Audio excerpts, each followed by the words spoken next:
So hello guys, आज हम आ चुके हैं cell the unit of life के नए लेक्चर में। और आई होप आपको मेरे वीडियोस अच्छे लग रहे होंगे। अगर अच्छे लग रहे हैं तो अच्छा रिस्पांस भी दो, मुझे अच्छा लगा।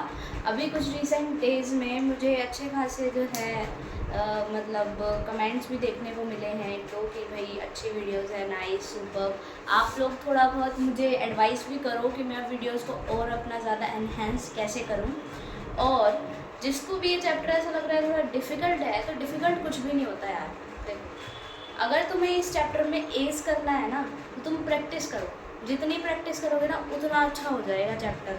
क्योंकि मुझे है ना, पहले जब मैं करती थी तो मुझे करने से पहले सारे चैप्टर डिफ़िकल्ट लगते थे, ऑलमोस्ट सारे। मुझे लगता भाई कैसे हो। लेकिन जब तुम करोगे ना, क्वेश्चन करोगे ना, क्वेश्चंस लगाओगे तो केक वॉक हो जाएगी तुम्हारे लिए सच में। मतलब इतने ज़्यादा इडियम्स मुझे बहुत अच्छे खासे आते नहीं हैं, बट फिर भी तुम्हारे लिए मैंने यूज़ किया कि अगर तुम ज़्यादा से ज़्यादा प्रैक्टिस करोगे तो तुम्हारे लिए सब क्वेश्चंस लाइक अ केक वॉक हो जाएंगे। ठीक है, सो चलो वीडियो में पढ़ते हैं कि आगे हम क्या करने वाले हैं। पहले हमने ऑर्गेनेल्स काफ़ी सारे पढ़ लिए हैं, सेल ऑर्गेनेल्स। आज हम आगे के ऑर्गेनेल्स पढ़ेंगे जो कि है क्रोमेटोफोर्स, पिलीफिम्ब्राई एंड इन्फ्यूजन बॉडीज़। काफ़ी ज़्यादा PYQ वाला चैप्टर है, काफ़ी ज़्यादा PYQs वाले टॉपिक हैं ये। पता है तुम्हें, ये सिर्फ 3 टॉपिक दिख रहे हैं तुम्हें, लेकिन इससे पिछले कुछ सालों में, रिसेंटली सालों में, 2020 में, 2015 में, 2017 में, रिसेंट में 4 PYQs आए हैं। यानी समझ जाओ 16 नंबर आए हैं इस सिर्फ इन 3 टॉपिक्स, इस एक लौते चैप्टर के। ठीक है, और ये तो सिर्फ 3 टॉपिक है इस चैप्टर पे। इस पे से तो पता ही नहीं कितने ही नंबर आ चुके हैं तुम्हारे। ठीक है, तो काफ़ी इंपॉर्टेंट स्कोरिंग चैप्टर है, क्योंकि इसमें पता है तुम्हें टॉपिक अलग अलग हो जाते हैं। लाइक इसमें एक ही कहानी नहीं चल रही है, तुम्हें अलग अलग ऑर्गेनेल्स पढ़ने हैं। तो हर एक जो टॉपिक है ना वो अपने आप में क्वेश्चन है। मान लो अभी तुम पढ़ रहे हो प्लाज्मा मेम्ब्रेन, फिर तुमने पढ़ना शुरू कर दिया माइटोकॉन्ड्रिया, तो एक ही पेपर में दोनों आने के बहुत ज़्यादा चांसेस होते हैं। सेल वाले चैप्टर के अंदर मैक्सिमम क्वेश्चंस फॉर्म कर सकते हैं, क्योंकि ऐसे चैप्टर्स में हम ज़्यादा क्वेश्चन फॉर्म नहीं कर सकते जिनमें कहानी टाइप्स बना रखी होती है। जैसे लिविंग वर्ल्ड है हमारा, ज़्यादा से ज़्यादा कितने 2 क्वेश्चन, बट वो भी हमें दे जाते हैं नंबर क्योंकि सबसे छोटा सा चैप्टर है। बट फिर भी कहानी टाइप के चैप्टर्स में हमें ज़्यादा क्वेश्चन देखने को नहीं मिलते हैं। बट इन चैप्टर्स में तुम चाहो ना तो नीट का पेपर भी बना सकते हो पूरा। बनाते नहीं है वो अलग बात है। चलो पढ़ते हैं। ठीक है, नंबर 1 है हमारा क्रोमेटोफोर्स। अब इसके नाम से तुम्हें क्या समझ आ रहा है?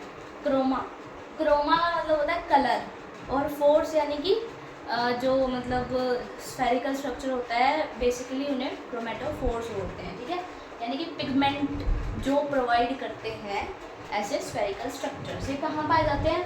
ब्लू ग्रीन एल्गे में, या फिर जिसे हम कहते हैं साइनोबैक्टीरिया। अब पिगमेंटेड स्ट्रक्चर है, पिगमेंट प्रोवाइड कर रहे हैं, तो पिगमेंट कहाँ आएगी? हमारी प्लांट्स में या इन चीज़ों में। लेकिन हम पढ़ क्या रहे हैं? प्रोकैरियोट्स। तो प्रोकैरियोट्स प्लांट्स तो नहीं होते। क्या होता है प्रोकैरियोट्स जिसमें पिगमेंट हो? एल्गा होती है। ठीक है, रेड एल्गा होती है, ब्राउन एल्गा होती है, हमारे पास ग्रीन एल्गा होती है। ये सारे भी आई थिंक क्या पक्का यूकैरियोट्स है। ब्लू ग्रीन एल्गे जो है वो प्रोकैरियोट्स में आती है। ठीक है, तो ब्लू ग्रीन एल्गे जो है वो एक लौती पिगमेंटेड स्ट्रक्चर है प्रोकैरियोट्स की, इसीलिए इसके अंदर क्रोमेटोफोर्स पाए जाते हैं, और इसे हम साइनोबैक्टीरिया भी कहते हैं। इसके अंदर क्या होता है? फोटोसिंथेटिक पिगमेंट्स प्रेजेंट होते हैं, जो कि ग्रीन कलर प्रोवाइड करते हैं। और फोटोसिंथेटिक पिगमेंट सिर्फ ग्रीन कलर ही नहीं प्रोवाइड करते, फोटोसिंथेटिक पिगमेंट रेड, येलो, ये सब का मिक्सचर भी प्रोवाइड करते हैं। इसलिए तुम देखोगे कि हर एक जो पेड़ पौधा होता है उसका सेम कलर का नहीं होता पत्ता। ठीक है, ये हम वैसे प्रोकैरियोट्स की बात कर रहे हैं, बट यूकैरियोट्स में भी पिगमेंटेड सेल्स पाए जाते हैं। ओके, मेम्ब्रेन की जो एक्सटेंशन है ये साइटोप्लाज्म के अंदर में होते हैं। ठीक है, मेम्ब्रेनस एक्सटेंशन होते हैं साइटोप्लाज्म के अंदर। Efficiently perform photophosphorylation reaction. Photophosphorylation reaction क्या होता है? जो लाइट की प्रेजेंस में हमारा जो एक प्लांट है उसके अंदर फूड वगैरह का फॉर्मेशन करता है उसे बोलते हैं। ये फोटोफॉस्फोराइलेशन रिएक्शन में हेल्प करते हैं। ओके,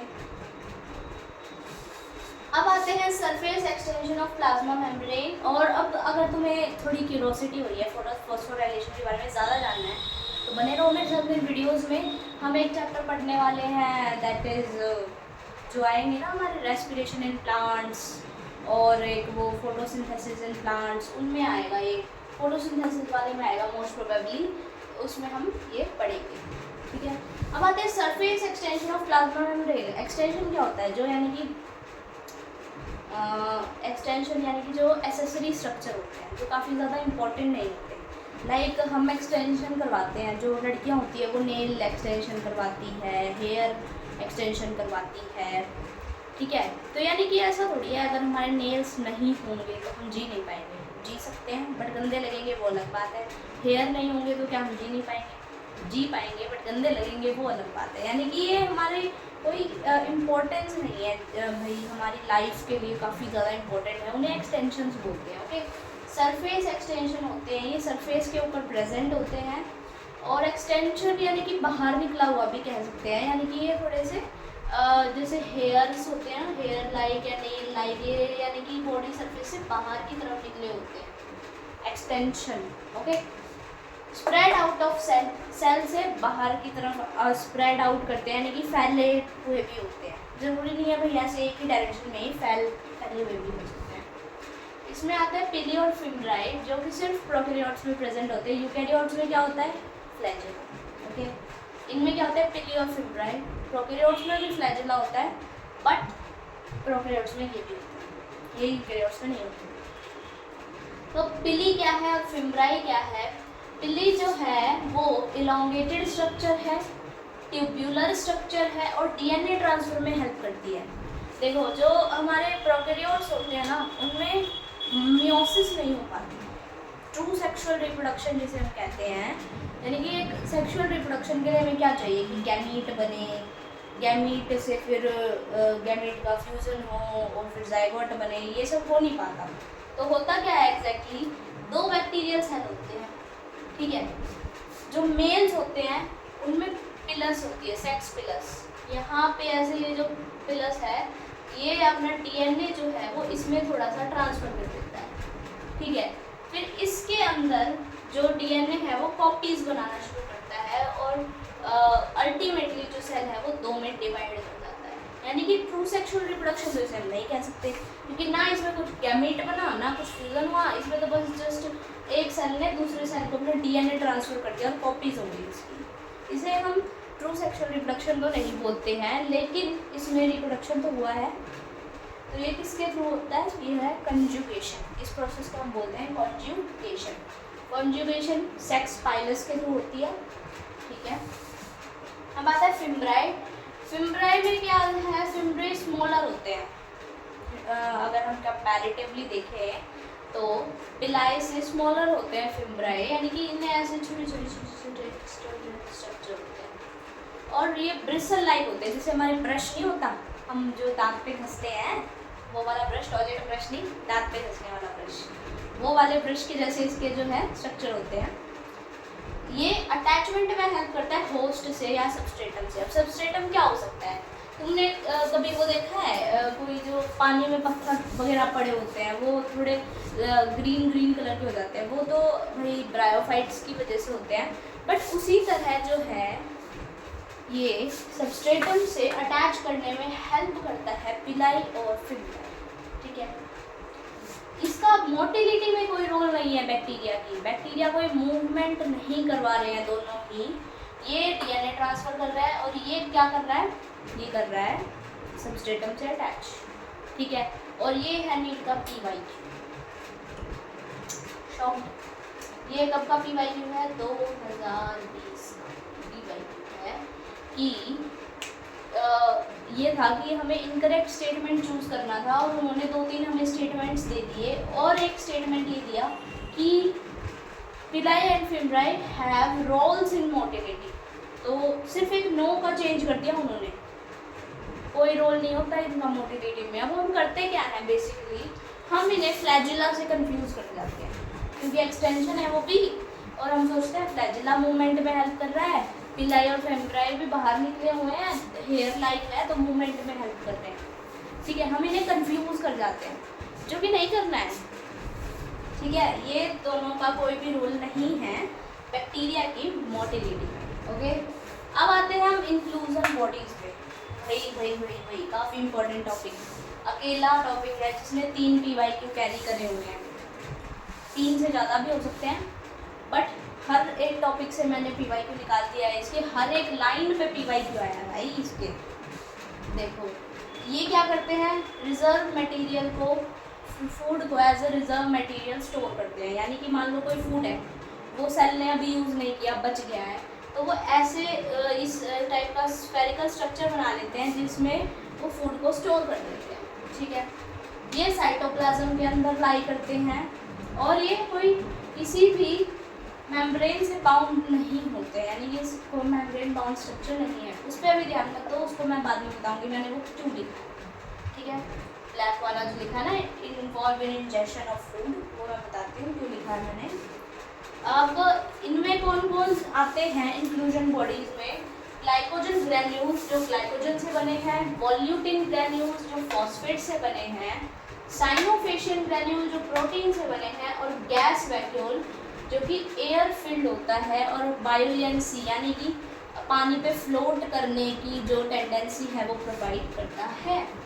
ये ब्लू ग्रीन एल्गे और फोटोसिंथेटिक बैक्टीरिया के अंदर प्रेजेंट होता है। ठीक है, अब फोटोसिंथेटिक बैक्टीरिया कौन से हैं, एनसीईआरटी में हमें 2 एग्जाम्पल दिए गए हैं, काफ़ी इंपॉर्टेंट है, जो कि है पर्पल सल्फर बैक्टीरिया और ग्रीन सल्फर बैक्टीरिया। ठीक है, ये दोनों क्या है, फोटोसिंथेटिक बैक्टीरिया है। ओके, अब मैं तुम्हें क्वेश्चंस बताती हूँ इसमें से क्या क्या क्वेश्चन आए हैं। ठीक है, इसमें से क्वेश्चन आए हैं, पहले तो तुम्हें क्या दिया कि तुम्हें ये तीनों स्टेटमेंट लिख दिया और बोला कि तुम्हें इनकरेक्ट स्टेटमेंट बतानी है, और एक स्टेटमेंट लिखी ये गलत स्टेटमेंट है। हमें लगेगा कि ये ठीक ही होगी क्योंकि ये स्टोर रिजर्व मटेरियल तो कर ही रहा है, यानी कि फूड को स्टोर तो कर ही रहा है, यानी ये इंजेक्शन में भी इन्वॉल्व होगा, बट ये नहीं होता। ये नीट 2015 जो रीनीट हुआ था उसका PYQ है, या फिर रीनीट था या कैंसर था, जो भी था, एक का ये PYQ रहा है। ठीक है, इनमें से क्या PYQ आया कि तुम्हें काफ़ी सारे एग्जाम्पल दे दिए, इनमें से एक को हटा दिया और कुछ और डाल दिया और बोला इनमें से कौन सा एक इंक्लूजन बॉडी नहीं है। अब तुम्हें ये भी याद होना चाहिए, वो पॉइंट्स भी याद होने चाहिए। अब तुम सोचोगे चलो ये तो नहीं है इम्पोर्टेंट, इसमें कहाँ PYQ है, बट इसमें भी आया है, ये 2 लाइन भी नहीं छोड़ी नीट वालों ने। इनमें क्या PYQ आया है कि उन्होंने पूछ लिया कि फोटोसिंथेटिक बैक्टीरिया कौन कौन से हैं, उन्होंने ये वाले एग्जांपल ले लिए, एक ब्लू ग्रीन एल्गे बता दिया और एक बता दिया ऑल ऑफ दीज। तो बच्चे क्या फेवरेट ऑप्शन होता है बच्चों का ऑल ऑफ दीज। हमें जब भी ऑल ऑफ दीज दिखता है हमारी सबसे पहले नज़र उस पर जाती है और हम टिक मारते हैं ऑल ऑफ दीज, और हमारे नंबर वही कट जाते हैं। ठीक है, तो ऐसी गलती नहीं करनी है, ऑल ऑफ दीज से प्यार रखो, बट इतना नहीं कि उसके प्यार में अंधे हो जाओ। ये 2 ऑप्शंस होते हैं, none of the above, all of these, both A and B, इस टाइप के ऑप्शन हमें बहुत पसंद होते हैं, अट्रैक्टिव ऑप्शन होते हैं, और ये एग्जामिनर हमें कभी कभी फेल करने के लिए बनाता है। ठीक है, और कभी कभी ऐसा भी होता है कि वो रियलिटी हमारे लिए ही होते हैं, हमें अट्रैक्ट करने के लिए होते हैं, और वो सही आंसर्स भी होते हैं, बट हम सोचते हैं तो हमें झांसा दे रहे हैं और हम कुछ और आंसर मारते हैं, ऐसा भी होता है। तो ये इस टाइप के ऑप्शंस में थोड़ा से स्मार्ट प्ले करना है तुम्हें, none of the above, all of these, both A and B. हमें लगता है यार इन्होंने लॉजिकल ऑप्शन नहीं दिए, इन्होंने तो बस ये दे दिए, स्टेटमेंट्स ही दे दी, all of the above, none of these, यही होंगे आंसर्स। ज़रूरी नहीं है, so play smart and hard. ज़्यादा ज्ञान हो गया, sorry, thank you so much. आज के लिए इतना ही। आज हमने काफ़ी इंपॉर्टेंट टॉपिक पढ़े हैं, हमारे 16 नंबर थे इस टॉपिक में, इन टॉपिक्स में। सो इन्हें काफ़ी अच्छे से रिवाइज़ करके आना। पुराना आप लोग रिवाइज़ कर ही रहे होंगे मुझे लगता है, और अगर नहीं कर रहे हो तो करने की बहुत ज़्यादा ज़रूरत है। Thank you so much. आज के लिए इतना ही, और जिन बच्चों का नीट अब आने वाला है उनको मेरी तरफ से ऑल द बेस्ट, क्योंकि मई में नीट का एग्ज़ाम है। और हाँ, मैं तो चैप्टर पूरे नहीं कर पाऊँगी अभी, क्योंकि हमें तो सिर्फ, मेरे को तो चैनल स्टार्ट किए ही ज़्यादा टाइम नहीं हुआ है, 3 महीने हुए हैं, बट हम कर लेंगे। नेक्स्ट ईयर वाले बच्चे ज़रूर देखना। Okay, thank you so much. आज के लिए इतना ही। ऑल द बेस्ट सबको। Bye bye.